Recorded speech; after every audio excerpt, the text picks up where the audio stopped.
Hola a todos, profesora y compañeros. Mi nombre es Arianna Velázquez y soy cursante de la materia Mecánica de Suelos. Seguidamente les voy a dar una breve explicación sobre las prácticas correspondientes a la 4, la 5 y la práctica 6 que se realizarán en el laboratorio, que primero incluye el análisis granulométrico por tamizado, seguidamente el análisis granulométrico por sedimentación y por último los límites de consistencia. Comenzando por el análisis granulométrico por tamizado. Los objetivos de esta práctica pues simplemente es determinar la distribución de los diferentes tamaños de las partículas que componen al suelo de una manera ya cuantitativa. Este análisis se aplica, cabe mencionar, a las partículas que son inferiores a las 3 pulgadas y mayores al tamiz número 200, es decir, por las arenas y por las gravas, que son las que entran en este grupo. Para la realización de este ensayo en el laboratorio se puede realizar por vía húmeda o por vía seca. La vía húmeda se utiliza cuando el suelo presenta mayor proporción de finos y se realiza lavando la muestra a estudiar por el tamiz número 200. Y la vía seca se utiliza cuando el suelo a estudiar predomina el material grueso, es decir, las gravas y las arenas, como lo mencioné previamente, y se realiza haciendo directamente la granulometría con la tamizadora, ordenando los tamices de mayor a menor tamaño, para que se tenga una idea visual idéntico a la práctica que se realizó en la materia previamente vista, materiales y ensayos. El procedimiento a seguir primeramente es, independientemente si se realiza por la vía húmeda o por la vía seca, es determinar el peso total de la muestra. Luego, se lava la muestra por el tamiz número 200, permitiendo lavar los finos a estudiar. Y se seca la muestra en el horno para eliminar el peso o los residuos de agua. Luego se coloca la muestra en la serie de tamices desde el número de 3 pulgadas hasta el número 4, que como se puede apreciar en la imagen son los que se encuentran dentro del rango de las gravas, sin llegar a las arenas, que ellas son las que pasan el tamiz número 4, y se coloca una serie de tamices, pero ya desde el número 10 hasta la cacerola, que es en donde se encuentran los que son pasantes del tamiz número 200, que ya serían los finos, como también se puede apreciar en la imagen. Luego se determina el peso retenido en cada tamiz, que sería el W retenido, y seguidamente se determina el porcentaje parcial dividiendo el peso retenido en cada tamiz entre el peso total de la muestra y se multiplica por 100 para tener el resultado en porcentaje. Luego se determina el porcentaje retenido acumulando. ¿Y cómo se hace esto? Bueno, pues sumando sucesivamente el peso retenido parcial en cada tamiz. Y por último, se estima el porcentaje pasante restando 100 menos al porcentaje retenido acumulado. Y seguidamente, al ya tener estos resultados, pues se puede proceder a realizar la curva granulométrica. Teniendo aquí una imagen visual, se puede observar que se encuentran 3 curvas.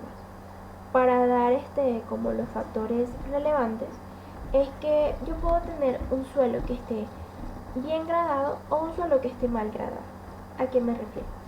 Los suelos bien gradados son los que contienen partículas de todos los tamaños y en las mismas proporciones, es decir, que cuentan con una granulometría, se podría decir que esperada que sea perfecta, como se puede apreciar en la curva 1.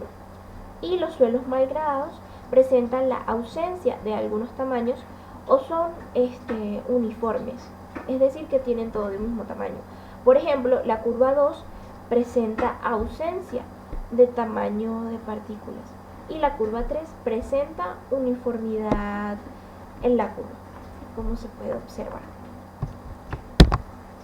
Ok, ahora seguidamente nos vamos a la práctica número 5, que es el análisis granulométrico, pero por sedimentación, es decir, la hidrometría, porque se realiza por medio de un hidrómetro. Los objetivos para esta segunda práctica a considerar, la práctica número 5, pues también es determinar la distribución granulométrica de las partículas, pues ya las que sean inferiores a 0,075 milímetros de una manera cuantitativa. Igualmente. Ok, como se había mencionado, esta prueba se va a realizar por medio de un hidrómetro. El hidrómetro es para determinar el porcentaje de las partículas que permanezcan en suspensión en un tiempo dado y se aplica para los suelos cuyos tengan partículas que sean menores a los 2 milímetros, es decir, que sean pasantes del tamiz número 10. ¿Qué quiere decir esto? Pues que estaríamos considerando a las arenas y a los limos y las arcillas en la parte de los agregados o del material fino. Correcto. Para el procedimiento que se va a realizar con el hidrómetro en el laboratorio, pues se debe tener en consideración los materiales que se van a utilizar, como por ejemplo se puede ver en esta pequeña lista lo que sería el hidrómetro, los 50 gramos de suelo seco, el cilindro de sedimentación y el agente dispersor, que en este caso se estaría usando el hexametafosfato de sodio. Ok. El ensayo consiste en que se deben colocar 50 gramos de suelo fino y seco dentro de un cilindro de sedimentación. Para ello se coloca el suelo con agua destilada en una batidora y se le agrega el hexametafosfato de sodio para evitar la floculación. Y bueno, ¿a qué nos referimos con floculación? Es lo que ocurre cuando un gran número de partículas pequeñas forman una pequeña cantidad de grandes flóculos, es decir, se empiezan a formar grumos en la sustancia. Correcto. Seguidamente se coloca en el cilindro de sedimentación y el volumen de la suspensión del suelo dispersado se lleva hasta 1000 mililitros añadiendo agua destilada. Cuando el hidrómetro se coloca en la suspensión del suelo, pues en un tiempo T que se mide en intervalos desde el principio de la sedimentación, como se explicará más adelante, se está midiendo es la densidad del sólido en la vecindad del bulbo a una profundidad L. Cabe mencionar que la densidad de los sólidos es una función de la cantidad de partículas de suelos presente por volumen unitario de suspensión, pues a esa profundidad. En un tiempo T, las partículas de suelo en suspensión a una profundidad L tendrán un diámetro menor que su diámetro D, que se calcula según una ecuación. Las partículas más grandes pues se habrán asentado más allá de la zona de medición y los hidrómetros son calibrados para dar cantidades de suelo en gramos aún cuando se está en suspensión. Se mencionó la profundidad L y pues quisiera hacer hincapié a qué se refiere. Es la medida que se hace desde la superficie del agua hasta el centro de gravedad del bulbo del hidrómetro, donde se mide la densidad de suspensión y pues también se calcula por medio de una expresión. Posteriormente se debe de calcular el porcentaje de suelo en suspensión, es decir, el porcentaje más fino, en el instante T, que también es por medio de una ecuación. Seguidamente lo que hacemos es calcular el porcentaje que pasa y posteriormente para saber el porcentaje de limo y el porcentaje de arcilla, que el porcentaje de limo se determina haciendo simplemente la restra entre el porcentaje pasante del tamiz número 200 agregado fino, vuelvo a mencionar, y menos el porcentaje pasante, es decir, el diámetro de 0,002 milímetros. Y para las arcillas ya directamente es el porcentaje pasante. Correcto. Al hidrómetro hay que tener en cuenta 3 correcciones.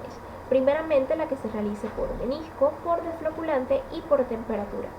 Y vamos a indagar un poco más en ellas. La corrección del menisco pues se debe realizar es que se coloca el hidrómetro en el cilindro graduado, lleno de agua destilada hasta que marque los 1000 mililitros. Y se observa la diferencia entre el nivel de la superficie del agua y el tope del menisco. Se podría decir que sería la altura o la diferencia entre la mini curva que el agua realiza al estar cerca del artefacto, del aparato. Y esta corrección es aproximadamente de una unidad. Luego seguimos con la corrección por desfloculante. Los suelos finos en suspensión forman flóculos, como ya mencioné, es decir, grumos, la floculación, por adhesión pues entre las mismas partículas. El agente dispersante es el que tiende a neutralizar la suspersión evitando dicha floculación. El agente dispersante, como ya lo he mencionado, en este caso es el hexametafosfato de sodio y pues se determina preparando una solución de 1000 mililitros en el cilindro graduado con la cantidad de agente dispersante que se va a utilizar. Y luego se inserta el hidrómetro y simplemente se observa la lectura.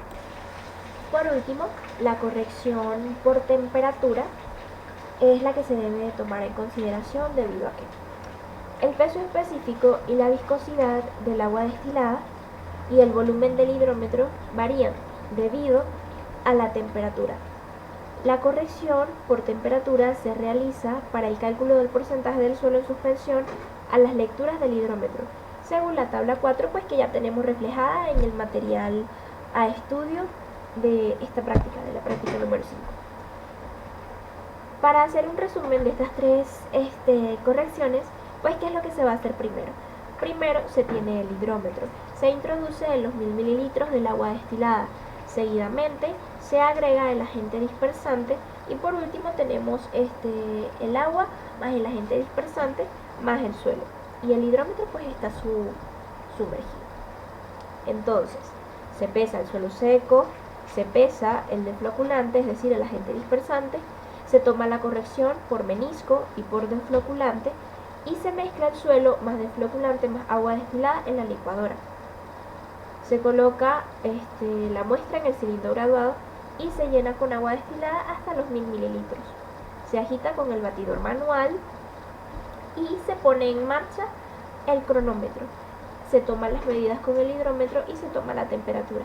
Y como había mencionado, para un intervalo T, que primero el tiempo aproximado va a ser de 1, 2, 4, 8, 15, 30, 60, 250, 430 y 1440 minutos, en los que se va a sumergir el hidrómetro 20 segundos antes de cada lectura.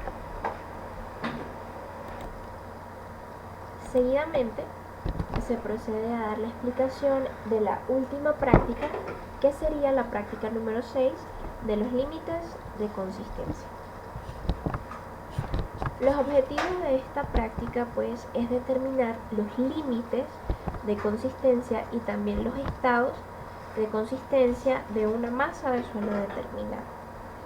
Se aplica esta práctica a partículas que sean pasantes por el tamiz número 40, que son las que incluyen a las arenas finas, a los limos y a las arcillas. Los límites de consistencia, quiero mencionar que son los que permiten identificar y clasificar a un suelo determinado, así también como nos dan información sobre sus propiedades cohesivas que puedan tener y la cantidad de agua capilar que ellos mismos puedan retener, tomando en cuenta la plasticidad, la consistencia. Dentro de la consistencia, que denominamos estados de consistencia, el estado semilíquido, plástico, semisólido y sólido, y también los 4 estados de consistencia tomados como límites, que serían el límite líquido, el límite plástico y el límite de concentración. Ahora bien, el procedimiento a seguir para la determinación en el laboratorio de los límites de consistencia, pues primeramente nombramos el material a utilizar, que sería la muestra del material que es pasante por el tamiz número 40, como ya mencioné, correspondiente a las arenas finas, a los limos y las arcillas. Primeramente, el límite líquido es el contenido de humedad que tiene un suelo, para el cual dos secciones de una misma muestra separadas por una ranura de dimensiones estándar alcanzan apenas a tocarse, pero sin llegar a unirse. al someterla al impacto de 25 golpes bien definidos en el aparato de Casa Grande. ¿Y qué es el aparato de Casa Grande? Pues simplemente es una copa que puede ser de bronce o de latón, que tiene una base de hule duro, en donde esta copa se deja caer sobre la base por una leva operada por una manivela, y para la prueba del límite líquido pues se coloca la muestra del suelo en la copa, se corta con una ranura en el centro de la muestra usando el ranurador, y luego con la leva operada por la manivela se levanta la copa y se deja caer desde una altura de unos 10 milímetros a un ritmo de 2 golpes por segundo. El contenido de agua requerido para cerrar la distancia, que es de unos 12,7 milímetros a lo largo del fondo de la ranura a los 25 golpes, es lo que se define como límite líquido. Y cabe mencionar que Casa Grande también concluyó de que para cada golpe corresponde a una resistencia cortante del suelo que es aproximadamente a 1 gramo sobre centímetro cuadrado. Luego se determina el ensayo de unas 3 a 5 veces diferentes, de 3 a 5 veces, para obtener pues diferentes contenidos de humedad.